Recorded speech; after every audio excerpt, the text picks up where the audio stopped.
Are you looking to join Cycling Men of Leisure for one of our rides in 2025? We've got a few things on our schedule. That's right.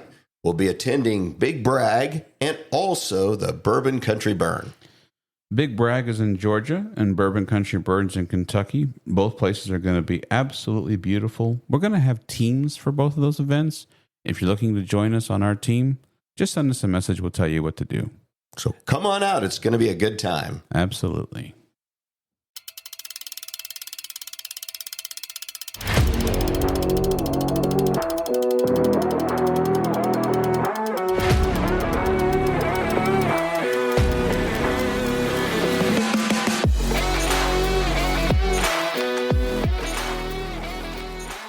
Well, it's time for Road Adventures with Cycling Men of Leisure, the podcast for cyclists who understand that riding is not just about getting to the destination, but the experience along the way. Now, here are the original Cycling Men of Leisure, Adam and Michael. Before listening to this episode, please make sure that you've listened to Feeling the Burn Part 1, which is our first half of our Bourbon Country Burn show. Cycling Men of Leisure are in Kentucky.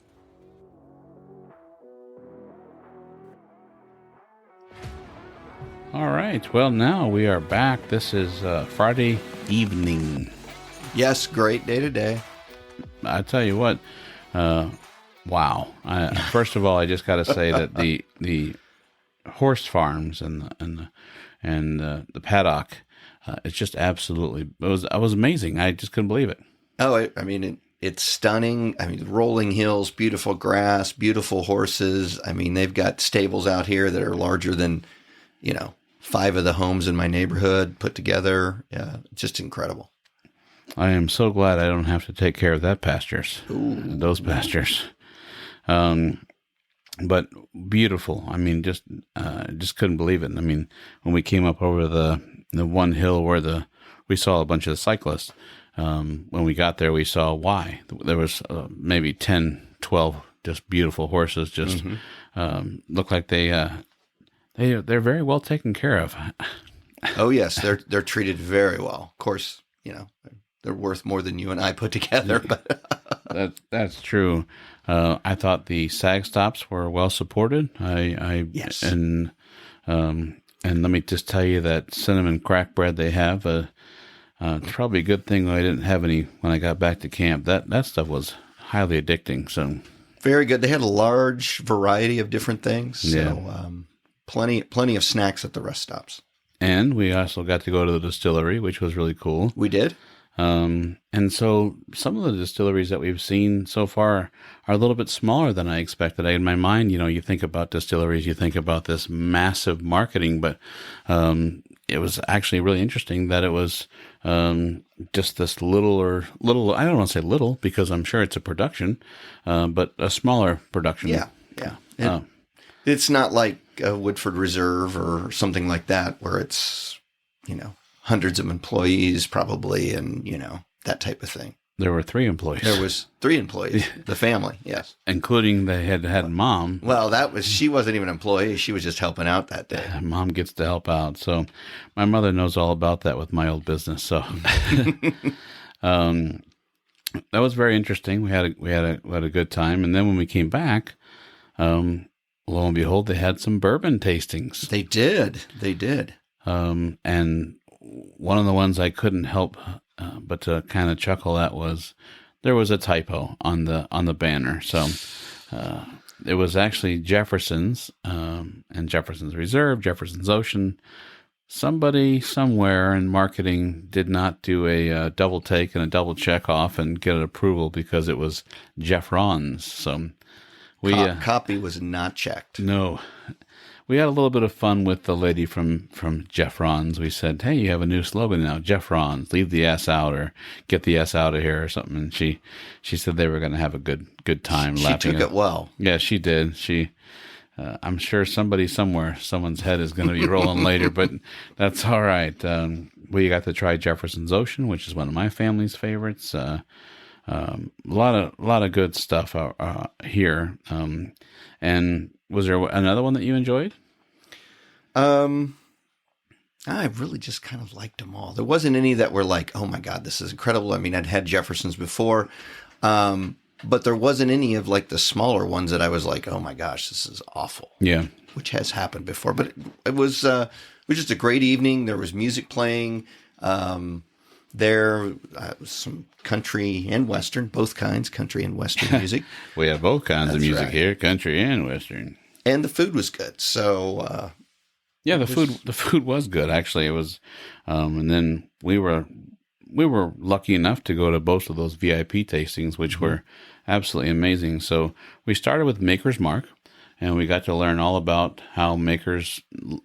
The guy was very funny about how they label it. He said, "We're pretty original around here. We call it 46. Why do you call it 46? Well, we use 4 staves of this and 6 staves of that, and so got to learn a lot about Maker's Mark and we age it in a barrel for 9 months. And why? Yeah, is it 9 weeks? It was 9 weeks. Yeah, why 9 weeks? Well, 10 didn't work. So to be fair, if you're listening to this, they take regular Maker's Mark that is aged at its normal, 4 to 8 years, depending on where it is. They don't actually have an age statement on their bourbon, but then what they do is they take a new barrel with some like different pieces of wood, French wood, different staves of the barrel, and the guy said, "Well, why do you age it for 9 weeks?" He said, "Well, we tried 10 and that didn't work, and we tried 8 and that didn't work, and 9 worked. So there you go. Now we're going to do 9." So a lot of good stuff. But one I was really surprised about was the Lux Row. Sounds like they are marketing conglomerate. They took over Rebel, and now they're making their own. And I really like the banter back and forth between the two presenters that they were there tonight. So, was there a favorite from the Lux Row that you got to try? I wasn't as impressed with Lux Row. Gotcha. As I was with like Makers. Obviously, I'm familiar with Makers. He really got into the history of the wax and why they do wax and how they started doing red wax and went into the whole history, which I found very interesting. Lux, I had some good stuff. I mean, the old, Rebel Yell, which is now Rebel, Right. Was pretty good, but I don't know if it'd be my first choice. I was actually, with the Lux Row, I must tell you, the Blood Oath. I was really excited that they were sampling the Blood Oath. I have a few of those at home. It's the Blood Oath is a blend of whiskeys, and sometimes they, not sometimes, they definitely age it in some kind, like a rum barrel 1 year or a sherry barrel 1 year. And it comes like in a wooden box, and the presentation is pretty cool. It's like having like a manuscript, if you want, or like a chapter book on your wall. And so I was excited about that. Some of the higher proof stuff, I mean, it's neat to try, but that's not my personal favorite. I'd like a lower. I'm not trying to put hair on my chest for drinking it. I'm just trying to enjoy just a nice cocktail or a nice sip, of whiskey, and enjoy the company. Mostly, it's not like if it burns too much, I'm out. Yeah. So, or I'm cutting it with ice or water. So, so no, I really enjoyed today. I thought today was a great day, a beautiful day of riding, beautiful day of just friends and entertainment and food and whiskey. And I'm not going to lie, after we put all the equipment away, sir, I'm going to be enjoying a cigar here in a second. So, Absolutely. Well, I'll tell you what we should do is, what if we do like a little closing to the show tomorrow night? Yeah, that sounds great. All right. All right. Well, we are back. We've had a great day. Absolutely awesome day. We drove out to Buffalo Trace, and let's actually listen in on that right now.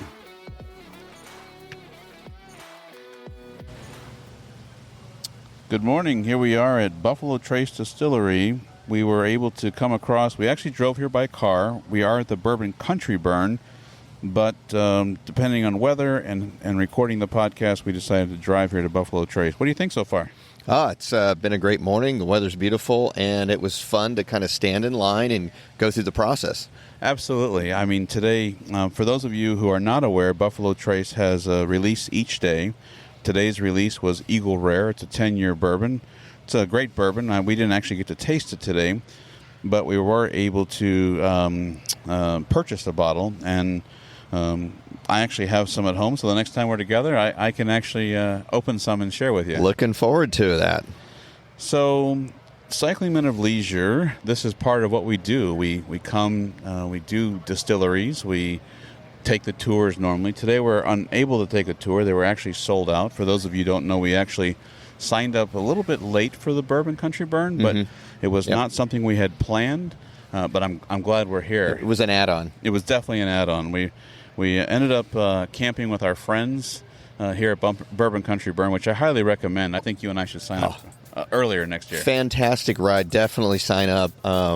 Been a great time.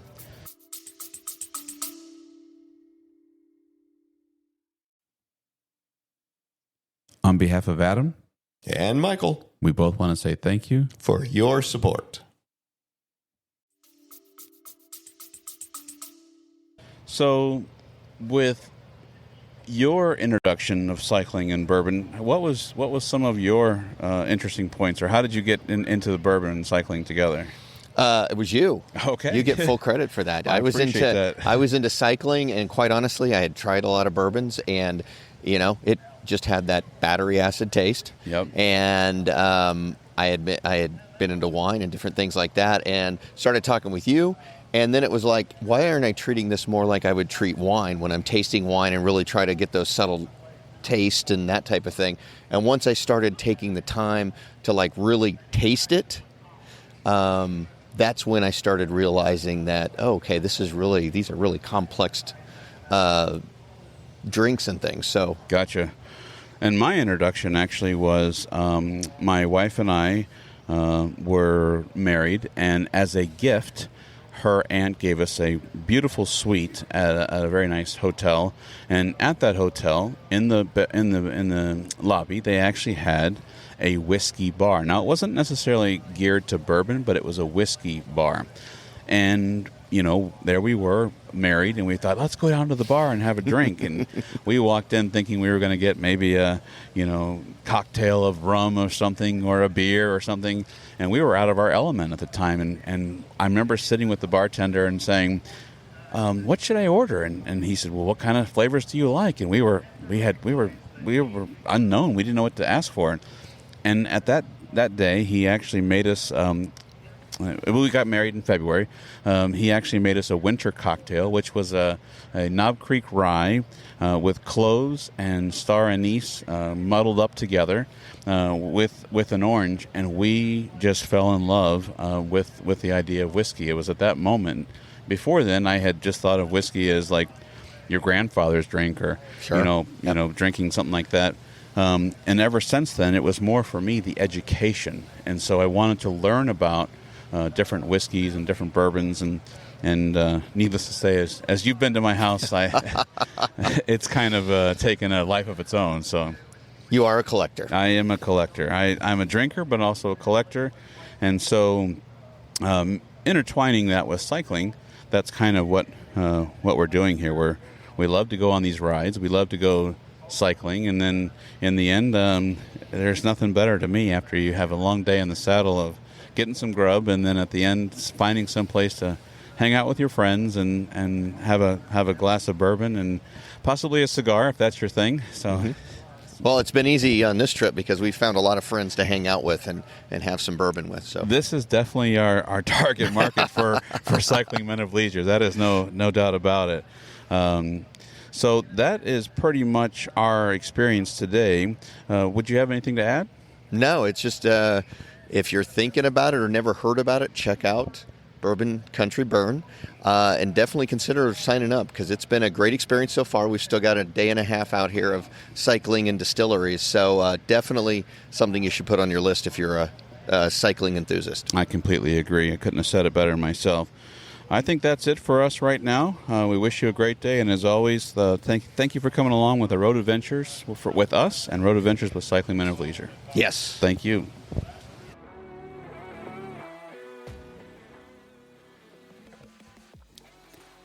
Well, that was definitely a good time this morning.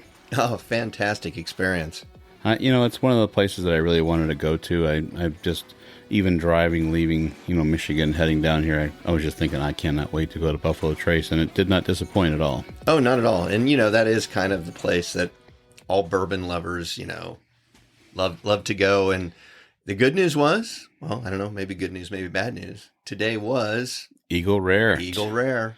Eagle Rare. We got the 10-year, which was great. And so now we can add it to your collection. I would if I had a collection.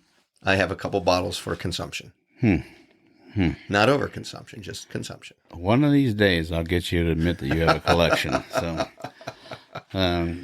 no, on a serious note, I mean, we got to go. We did drive, of course, as you heard, to Buffalo Trace. But then when we came back, we were able to ride today. And so we went out to Bourbon 30, which was a nice little distillery. I didn't know what to expect, honestly, when we were riding out there. I didn't know if it was going to be something that was going to be large or small. But it was on the smaller. It was small. But what I really like what they do is with the guys from the military, how they make the special bottles when they come in, and then they get to kind of age their own barrel, if you will, and then those bottles are sold in honor of, the distillery makes their part, but then of course gives back, and that's really cool. What's even cooler, well, I wouldn't say cooler, but what's neat about the ride itself is when you go to these distillers or distilleries, and you purchase a bottle of whatever beverage you're buying, they have Sherpa service. Yeah, for sure. So you don't have to try to stick it on your bike somewhere or just not buy it and hope you can find it at your local store or something. Some of those items that we saw this whole weekend, I have never seen in my store. That's true. A lot of the smaller distilleries that we went to, you would never find at your local store. And if you did find them, I think it would be really rare. But no, that was definitely, that part is really cool. As a matter of fact, you and I were able to pick all of our bottles up today from the Sherpa service. Mm-hmm. I say all of them, it's just a couple of them, but we were able to pick up our bottles at Sherpa service. We also had dinner again, which, tonight was good. Again, you had the wooden nickel that you gave with the Bourbon Burn. You give it away. I really tried keeping mine as a collector. They are cool little collectible. But the lady was not having it. She said, you can drop that right there, sir. And so, of course, that's what I did. But tonight we also had something really, really special in my mind. We had the dessert. Yes. Yep. That was it. Chocolate chip. Those cookies that's exactly what I'm talking about. No, this was the Buffalo Trace Freddie Johnson experience. Yes. And, wow. I mean, I don't know how he does it, but here I am, sitting in this, Kentucky Horse Park, RV campground, listening to him speak. And I could just think to myself of things that I should do different in my life just to be a better human being, just listening to him. So, he was very inspirational as he told the story about a bottle that came off the 6 millionth barrel from Buffalo Trace, and that he was going to save it, even though he's a proponent of not saving bourbon. He was going to save it to share with his grandchild. So he said, forget that. We are going to crack it open on his 18th birthday. I don't think no one's going to arrest him for sharing a little bourbon with his.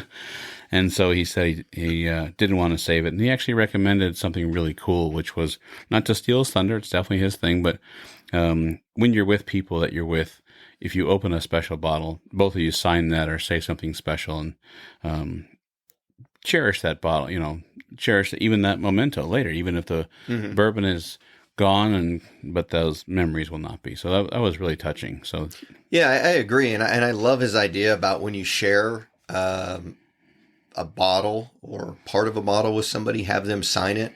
Because bottles, stick around for a long time. And it's always nice to look back several years later when you do empty the bottle and, it gives you the memory. It's like, oh, I shared some of this with that person and with that person. It's really, really a cool idea. What I also found exciting was everybody got a bottle of Freddie's root beer. They sure did.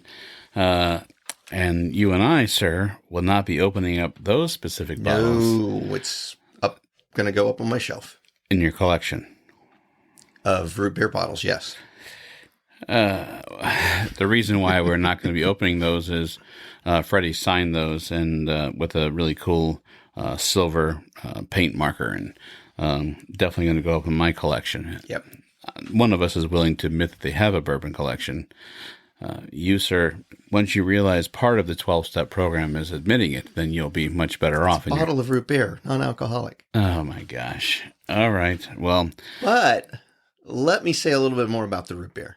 We won't debate whether or not you think I have a collection. But the root beer is really interesting because it actually got started, if I understand correctly, is Freddie is heavily involved with an organization that is redoing one of the local cemeteries. Fell in disrepair. It's in really bad shape. And it's like, one of those really old cemeteries.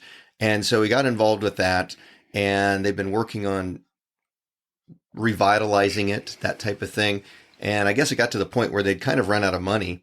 And as he tells it, one day, the bigwigs at Buffalo Trace called him in and said, "Hey, we hear you're doing this, and the funds are getting a little low. Why didn't you come and ask us?" And he's, it's like, "Well, you guys are my employers. I'm not going to come in and Right. try to ask you for money." But they came up with the idea of Freddie's Root Beer, and they've got a little cartoon character that represents Freddie on there. And basically $1 of every, I believe, 6-pack that's sold goes towards the restoration of that cemetery. yeah, that was amazing. The numbers that he was talking. He was first looking at, told the story about his brother and how they were looking and they weren't sure how many people, and then just massive amounts of numbers of grave sites that were lost in Yeah. that cemetery. So obviously he's a great man, good inspiration, and you're absolutely right. So yeah, our root beers at the time didn't get opened, obviously, and mine was going to go on my shelf in my collection. So you have a collection as well, I'm sure, of root beer. Well, I have a collection of bottles, so it'll go in my bottle collection. Fine. We're going to get you to admit that you've got yourself a collection one of these days. So let me just say, with the Sherpa service, with the camping, our friends are here, our friends from Georgia that we rode in Bragg. One of the guys was supposed to go to a wedding. Unfortunately, there's a hurricane going on, and the wedding was canceled. So he called me up and said, "Hey, are you guys going?" And I said, "Yes." And he pulled a Hail Mary, if you will, and he and some of his friends are camping with us, and we're lucky to have those guys with us, and ladies, of course. But what a great event! I cannot express how happy I am. I'll definitely be signing up next year. Oh, absolutely. And the beautiful thing, and that really gets down to the essence of cycling men of leisure, is the people that we're camping with. Most of them are from Georgia. We just met them, 3 months ago? Yep. At the bike ride across Georgia. And we had met them before. We ran into them a few times. We, hung out at this place or that place after a ride with them. And then we wound up finding out that they were going to this ride. And we had a big camp spot. So it's like, hey, everybody come over here. So that's the beauty of it. It's you're finding those past people that you rode with. And we met a lot of new people too. And, you go to these different rides and can hook up with people that you met maybe a couple of years ago at another ride. So it's neat.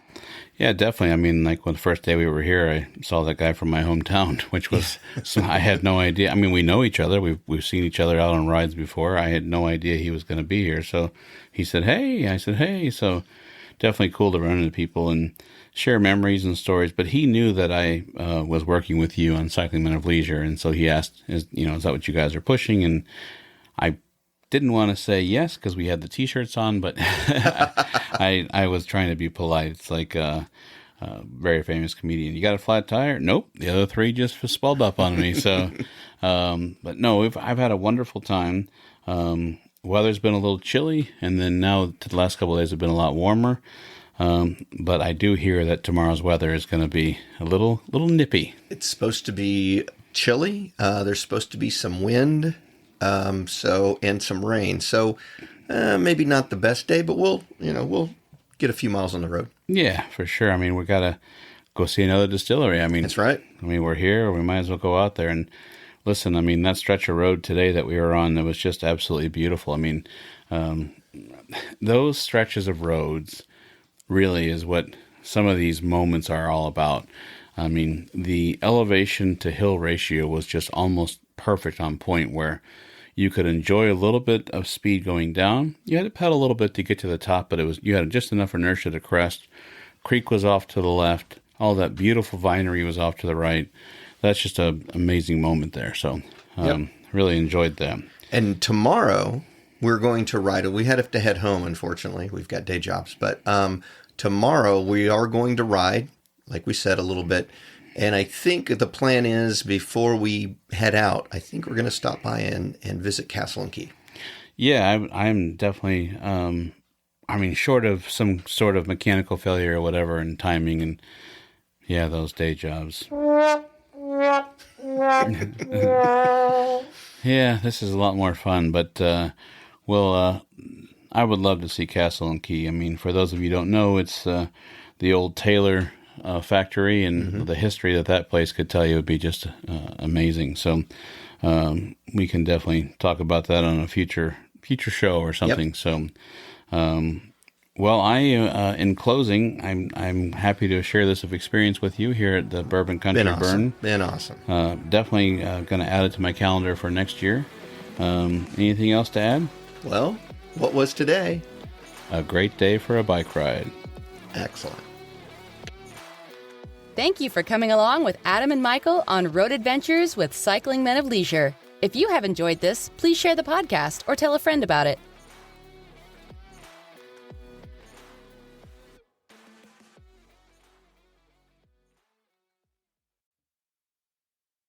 Hey, we just wanted to remind you that we've got some really cool products at our jersey and our swag store. That's right. You can visit cyclingmenofleisure.com. At the top of the page, you'll find our stores page. Click there. There's 2 QR codes. The one on the left has a J on it. That's the store for the jerseys. The one on the right is just a swag store. Has all kinds of different items. Kind of customizable. You can kind of make the swag the way you want it. If the QR codes are giving you an issue, don't worry. Underneath, there's 2 buttons that you can click on. Thank you, and have a great day.